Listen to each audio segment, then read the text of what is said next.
Comparison करके बताता हूँ आपको यामाहा की MT-15 और यामाहा की ही R15 वर्जन 4। और वर्जन 4 में जो रेसिंग ब्लू है वो क्विक शिफ्टर के साथ आता है। तो इसके बीच में कंपैरिजन करके आपको डिटेल में समझाने वाला हूँ। अगर आप दोनों ही बाइक में कंफ्यूज हैं, क्योंकि दोनों में सेम इंजन जो है आपको मिलता है, लेकिन दोनों बाइक के प्राइस में लगभग 25 से 30 हज़ार रुपये का गैप है।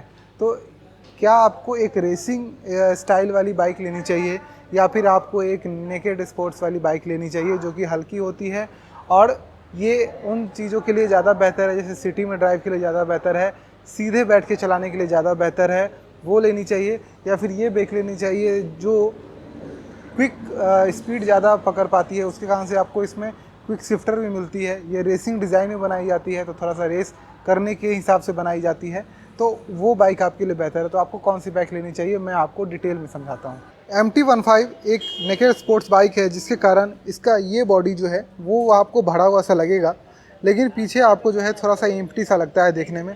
कारण ये है कि इसमें आपको सीट जो है वो काफ़ी छोटी मिलती है और ये बाइक बिल्कुल स्पोर्ट्स पर्पस के हिसाब से बनाई गई है कि एक ही सीट पे बैठे बंदा, और जो बंदा भी इस बाइक को चलाए, क्योंकि इसमें आपको अच्छी खासी पावर परफॉर्मेंस मिलती है, तो वो क्विकली 0 to 100, 0 to 60, 0 to 70 और क्विकली उसको डाउन शिफ्ट करके मतलब तुरंत 20 और तुरंत 80 जाने की कैपेबिलिटी रखती है ये बाइक।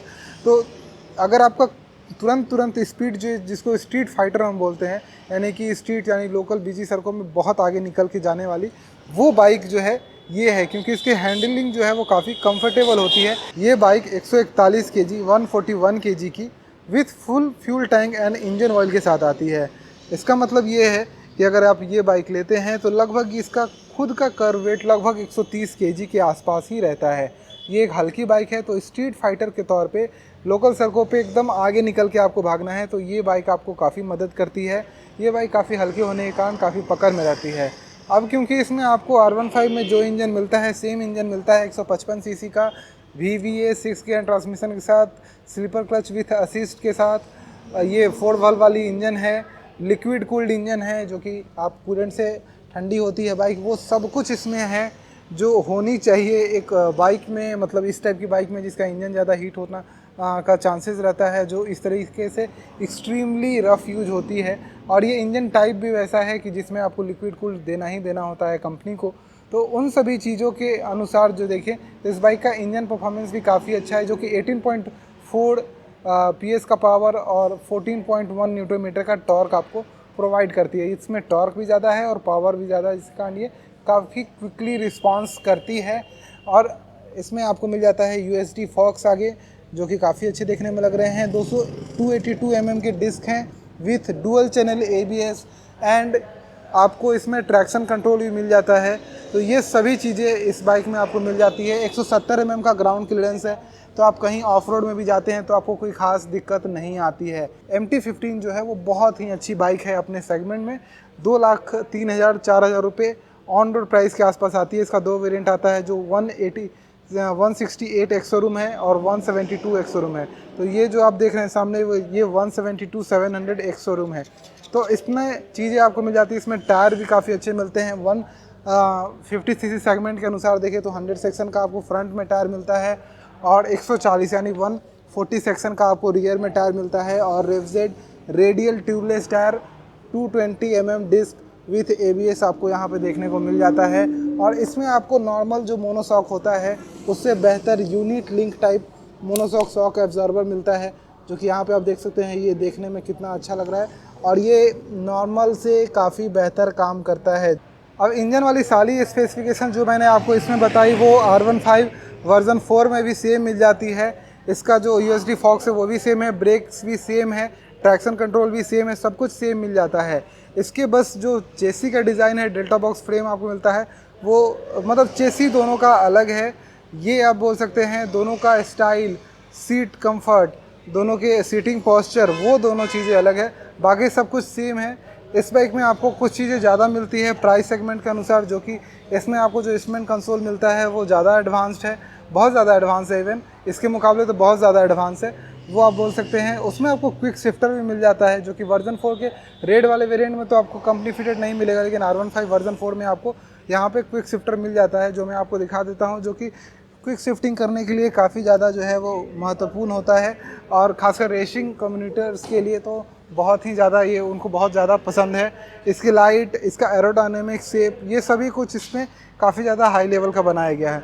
तो मैंने स्पेक्स आपको कम्प्लीटली बता दिए। इसका ग्राउंड क्लियरेंस भी MT-15 के मुकाबले थोड़ा सा कम आता है, तो ये सभी चीज़ों को मैनेज कर सकते हैं हम। इसमें टायर भी जो मिलते हैं आपको वो थोड़े से फूले हुए ज़्यादा लगेंगे। रेवजेट के सेम टायर है, हालांकि इसमें भी आपको 140 सेक्शन का ही टायर मिलता है, यूनिट लिंक सॉकर ही मिलता है, अपसाइड डाउन सॉकर्स ही मिलते हैं। सब कुछ सेम चीज़ें आपको लगभग इंजन वाली भी मिल जाती हैं। स्लीपर क्लच और जो VVA टेक्नोलॉजी है, 6 गियर ट्रांसमिशन है, सब कुछ सेम है। अब गैप कहाँ आता है, कहाँ पे आपको सोचना चाहिए कि आपको MT-15 लेना है और कहाँ पे R15 लेना है, तो मैं 5-5 पॉइंट दोनों के बारे में अभी आपको समझाता हूँ। MT-15 को खरीदने के 5 रीजंस ये होंगे कि ये एक ऐसी बाइक है जिस पे आप बैठेंगे तो बिल्कुल सीधे स्ट्रेट बैठते हैं, आपको ज़्यादा झुकना नहीं होता है। आप लंबे समय तक बैठते हैं तो आपके ना ही यहाँ दर्द होगा और ना ही आपके पीठ में दर्द होगा, तो ये आपको एक एडवांटेज मिलता है। MT-15 एक ऐसी बाइक है जो कि हल्की है, तो आपको कहीं भी ले जाने में, आगे पीछे करने में, पार्किंग से निकालने में, मतलब आप अगर उतर के इसको हैंडल करें तो ये बाइक थोड़ी सी हल्की है, आप कहीं भी इसको मूवमेंट देने में आपको दिक्कत नहीं होगी। MT-15 लगभग 25 से 30 हज़ार रुपये सस्ती आती है, तो इस बाइक को आप इस तरह से मान सकते हैं कि आप 25-30 हज़ार रुपये वन टाइम में बचा भी सकते हैं। MT-15 में एक और चीज़ है कि इस बाइक को आप प्रोफेशनली यूज़ कर सकते हैं। आप ऑफिस जाइए, आइए, दिन भर घूमिए, आपको कोई दिक्कत नहीं होगा। और इसका माइलेज भी ठीक ठाक है, माइलेज तो चलिए उसका भी ठीक ठाक है, तो इसका माइलेज भी ठीक है और इंजन परफॉर्मेंस सब कुछ आपको सेम मिलेगा जो आपको R15 वाला है। सब सारे परफॉर्मेंस सेम है, बस जो टॉप एंड में जो स्पीड का जो गैप है वो बस आपको देखने को मिलता है कि R15 कहीं ना कहीं इससे 10 किलोमीटर प्रति घंटा का जो ज़्यादा टॉप स्पीड जो है वो जा पाती है, लेकिन ये उतना टॉप स्पीड नहीं जाती है। मान लीजिए 135 गई तो 145 जाएगी, तो ये टॉप स्पीड का गैप जो है वो आपके सामने आएगा। तो अगर आपको टॉप स्पीड से कोई खास मतलब नहीं है तो 0 to 100 लगभग थोड़ा सा ही गैप आता है और आपको उससे रियल लाइफ में कोई मतलब ऐसा फ़र्क महसूस भी नहीं होगा। तो ये सारी चीज़ें हैं। तो इंस्ट्रूमेंट कंसोल में उसमें ज़्यादा फीचर्स आते हैं, ब्लूटूथ कनेक्टिविटी के साथ इसमें थोड़ी से कम आते हैं, लेकिन मुझे लगता है कि उतना ज़्यादा मायने नहीं रखता है Bluetooth connectivity plus instrument console में उतने सारे फीचर्स आना। तो इन सभी चीज़ों के मुकाबले ये एक पॉइंट बनता है कि इस बाइक को आपको क्यों लेनी चाहिए और क्यों अवॉइड करना चाहिए। R15 लेने को 5 ऐसे कारण और क्यों नहीं लेना चाहिए उसके बारे में बात करें तो R15 एक रेसिंग बाइक है, तो इसका सीटिंग पोस्चर बिल्कुल रेसिंग की तरह आता है। तो आप जब इसको बैठ के चलाते हैं तो बिल्कुल आप लीन हो जाते हैं। R15 को चलाने के लिए थोड़ी सी ज़्यादा हाइट भी आपको चाहिए अगर आपको कंफर्टेबली चलाना है तो।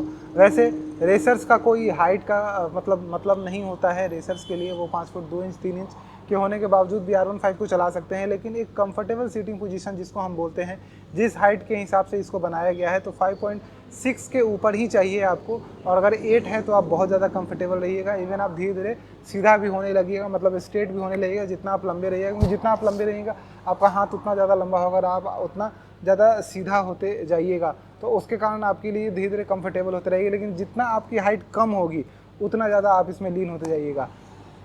लेकिन मतलब ये एक पॉइंट हो सकता है कि आप लें या ना लें।